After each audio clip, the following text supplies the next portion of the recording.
Magandang oras po sa inyo pong lahat mga guys.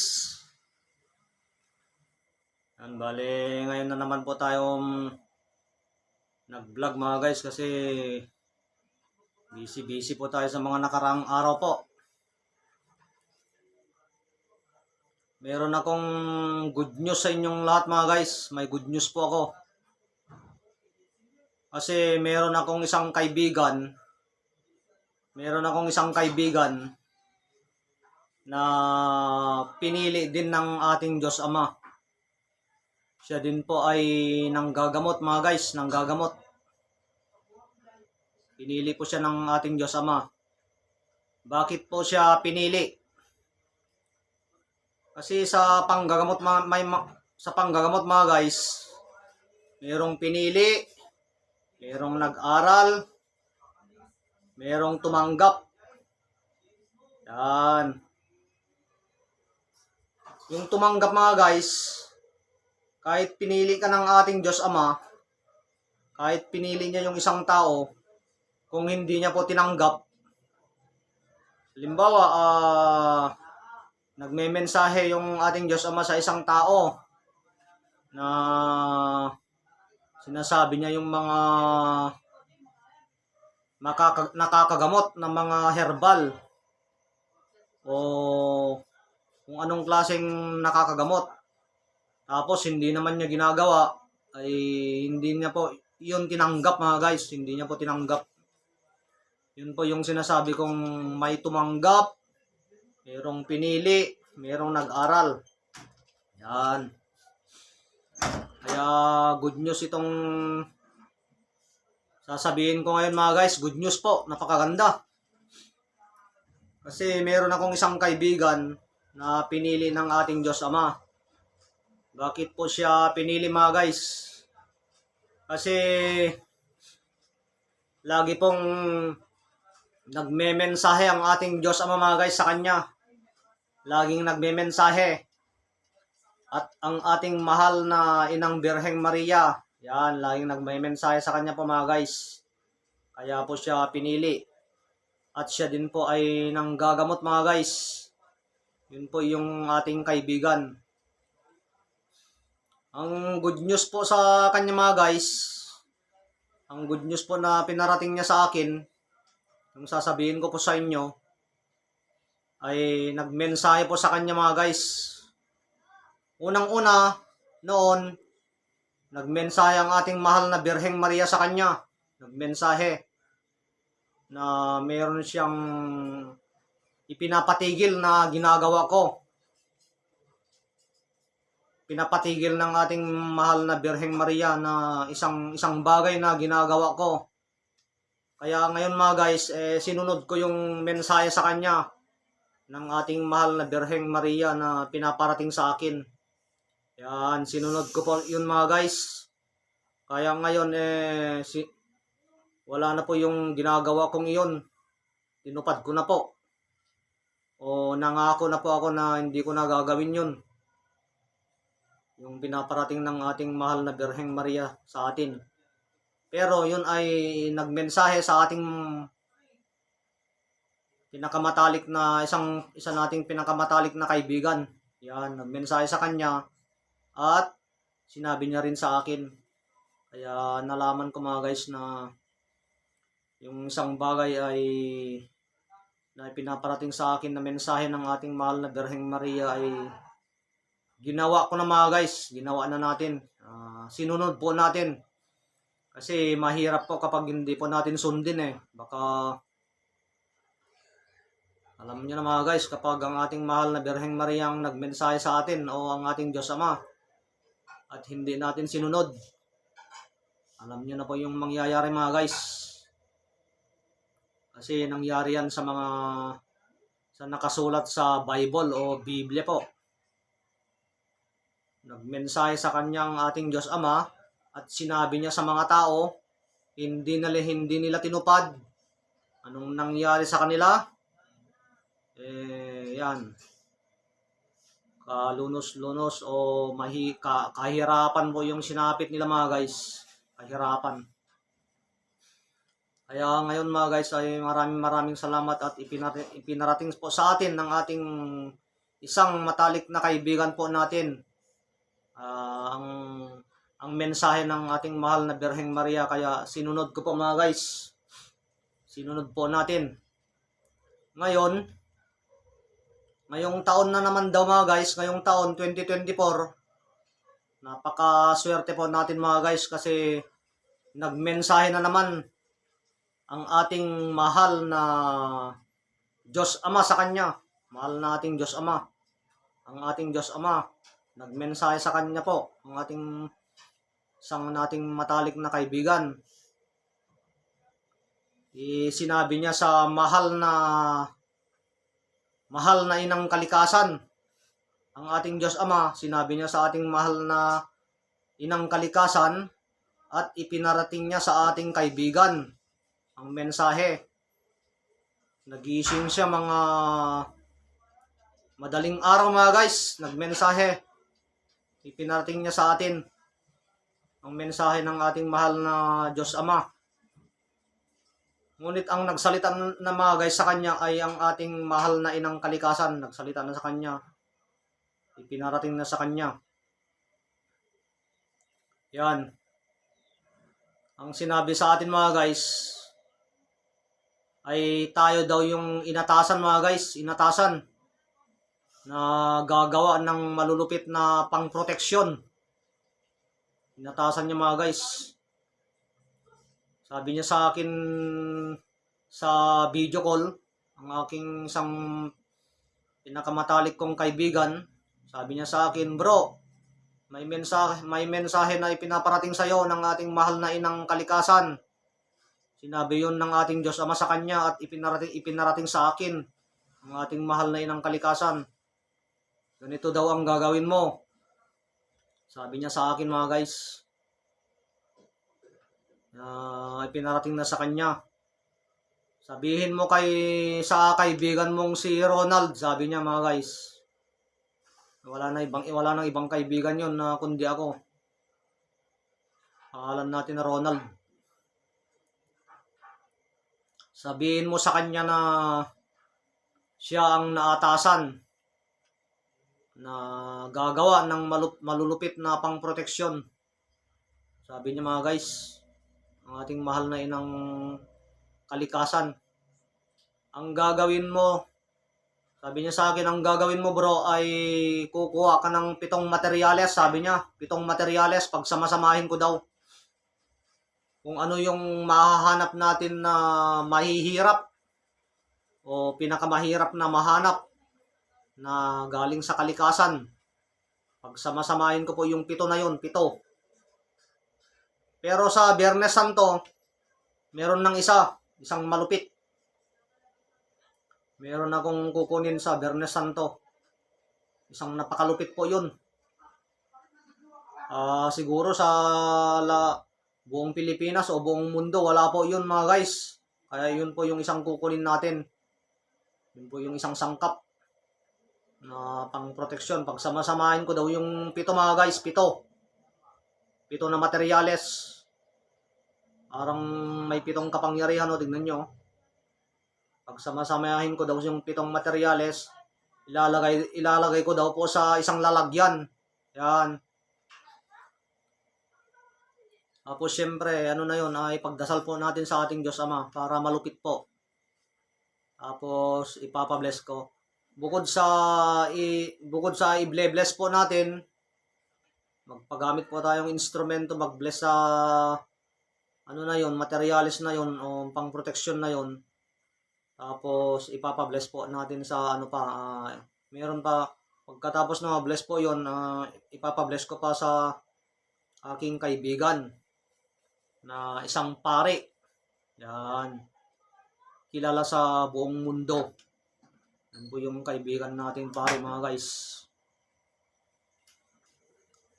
Yun po yung mensahe ng ating mahal na inang kalikasan na sinabi din ng ating mahal na ating Diyos Ama sa mahal na inang kalikasan. Kaya pinarating niya sa ating kaibigan. Ang aking kaibigan din ay pinarating niya sa akin na yun ay gagawin natin ngayong taong 2024. Yan. Napakalakas daw po yun mga guys. Yung gagawin po natin na ano. Napakalakas daw po yun. Tapos ipagdasal pa natin yun sa ating Diyos Ama. Nako. Di napakalupit po yun. Yun lang mga guys. Yung ano, good news po. Tayo po yung naatasan. Ipinarating sa akin ng aking isang matalik na kaibigan na tayo yung inatasan na gagawa ng malupit na pangproteksyon.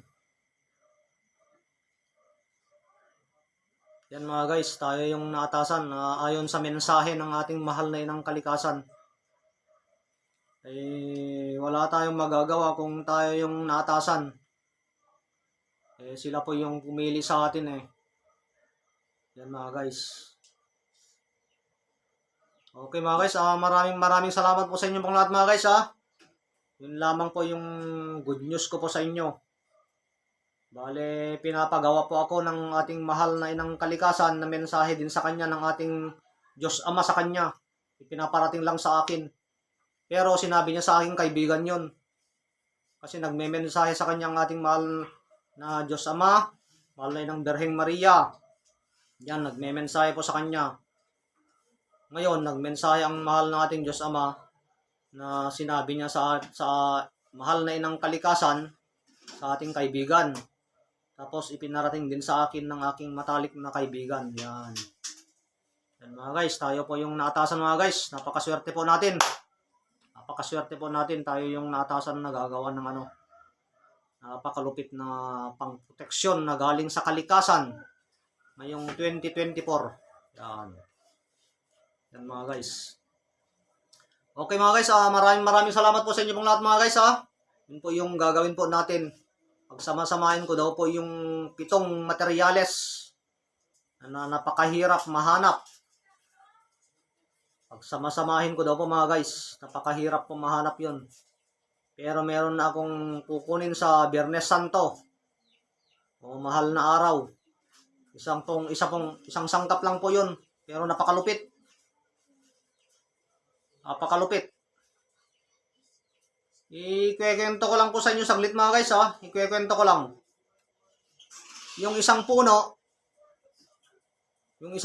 na nakatayo, ganyan kataba. Siguro ganyan kataba. Mga 8 to 9 diameter yung taba niya. Yan. 8 to 9 inches diameter. Kwento ko lang saglit sa inyo mga guys. Yung isang kukunin natin sa Biyernes Santo na isang napakalupit. Ano yan? Dire-direct yung ano yan, puno.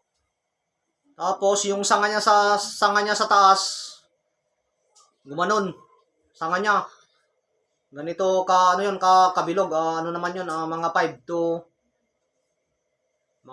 5 inches 1, 2, 3. Mga 5 inches diameter naman yung sanga niya. 5 inches diameter. Gumanon mga guys Tapos letter U. Umikot letter U. Letter U. Ang pag-ikot niya, hindi letter B. Hindi po letter V ang pag-ikot niya mga guys. Letter U. Nagganyan Alam niyo yung letter U? Yan Yung sanga niya, umikot ganyan mga guys Pero malayo yung inikutan niya, mga isang dipa mga guys. Isang dipa. Yung sanga niya, isang dipa, ganyan. Bago umikot ng letter U. Tapos bumalik mga guys, bumalik. Tinusok niya yung mismong katawan niya mga guys. Tinusok niya. Pagtusok dito, walang butas ito mga guys. Tinusok niya mismo. Tapos tumagos dito mga guys, tumagos. Dito sa kabila. Yun mga guys. Pakalupit. Hindi pa ako nakakita ng ganung nakita ko. Kaya sabi ko sa inyo mga guys, bihira lang po yun kahit buong Pilipinas, buong mundo. Wala pong ganun mga guys. Letter U yung ikot niya, letter U. Yan, gumanon yung sanga niya, isang dipa. Tapos letter U yung pag-ikot niya, ganyan Tinusok niya yung katawan niya mga guys. tumagos po dito. Dito sa tinutukan niya, tinutukan niya, walang ano yan, wala kang makitang butas. Talagang ano yan, nakatusok. Wala kang makitang ganyan, no? Tinusok niya dito mga guys, tapos lumabas dito. Ang ibig sabihin po nun mga guys, ay ano po yun? Napakalupit po na pangproteksyon o sumbalik. Alam niyo po yung sumbalik mga guys? Kung ano po yung ginawa natin sa ating kapwa, ay siyang babalik po sa atin. Nakasulat po sa ano yun mga guys, banal na aklat o Bible. Kung masama ang ginawa natin sa ating kapwa, babalik po sa atin. Kung maganda naman, kaya dalawang uri ng sumbalik mga guys. Magandang sumbalik at masamang sumbalik. Good sumbalik at sagabad sumbalik. Dalawang ibig sabihin ng sumbalik mga guys. May maganda, may masama. Kaya kung masama ang ating ginawa, ay babalik sa atin. Yan po yung nakasulat sa banal na aklat mga guys. Kung maganda naman ang ating ginawa sa ating kapwa, tumutulong tayo, gumagawa ng kabutihan, yun din ang babalik sa atin mga guys. Yan ang ibig sabihin ng sumbalik. Napakalak na. Yun ang ganda. Gumano no? Sanga niya tapos letter U, isang dipa. Pagkatapos ng isang dipa, ganyan. Bumalik siya, ganyan no? Tapos tinusok niya yung katawan niya, lumabas dito sa kabila. Napakaganda po. Grabe, wala na akong nakitang ganun. Nag-iisa po yun mga guys. Kaya napakaswerte po yung mabibigyan ko nun mga guys. Napakaswerte. Yung mga patuloy na tumutulong po sa atin. Ano yun mga guys ha? Kapag magawa ko po yun sa araw ng Biyernes Santo,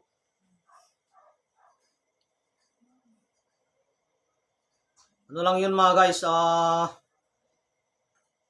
pili lang po yung mga mabibigyan po natin, pili. Ipiliin po natin.